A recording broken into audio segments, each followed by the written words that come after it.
মধ্যপ্রাচ্যের আকাশে আবারও আগুনের ঝলকানি। ইরানের সর্বোচ্চ ধর্মীয় নেতা আয়াতুল্লাহ আল খামেনিকে হত্যার পর অঞ্চল জুড়ে তীব্র উত্তেজনা ছড়িয়ে পড়েছে। তেহরান বলছে এটি কেবল একটি হামলা নয়, বরং সার্বভৌমত্বের উপর সরাসরি আঘাত।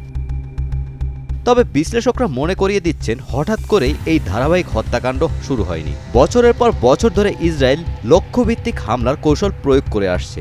গত আড়াই বছরে বিভিন্ন দেশে অন্তত 7 জন শীর্ষ নেতাকে হত্যার অভিযোগ উঠেছে তেল আবিবের বিরুদ্ধে, যা মধ্যপ্রাচ্যের সংঘাতকে নতুন ও আরও বিস্ফোরক পর্যায়ে ঠেলে দিয়েছে। হামাসের রাজনৈতিক শাখার প্রধান ইসমাইল হানিয়াহ 2024 সালের জুলাইয়ে তেহরানে নিহত হন। একই বছরে অক্টোবরে গাজায় ইসরায়েলি অভিযানে নিহত হন হামাসের গাজা প্রধান ইয়াহিয়া সিনওয়ারি। দীর্ঘদিন ধরেই ইসরায়েলের মোস্ট ওয়ান্টেড তালিকায় থাকা হামাসের সামরিক শাখা আল কাসাম ব্রিগেডের প্রধান মোহাম্মদ দাইফ 2024 সালে এক বিমান হামলায় নিহত হয়েছে বলে ইসরায়েল নিশ্চিত করেছে।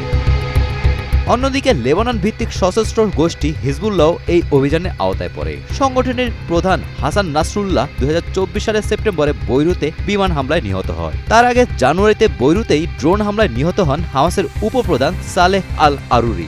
একই বছর জুলাইয়ে হিজবুল্লাহর জ্যেষ্ঠ কমান্ডার ফুয়াদ শুকুর নিহত হন।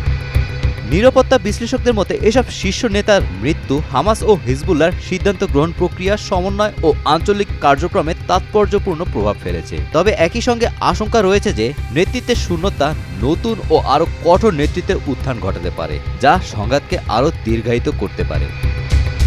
ইসরায়েলি সামরিক ও গোয়েন্দা সংস্থার সমন্বয়ে পরিচালিত এসব টার্গেটেড হত্যাকাণ্ডকে মধ্যপ্রাচ্যের চলমান সংঘাতে একটি গুরুত্বপূর্ণ মোড় হিসেবে দেখা হচ্ছে।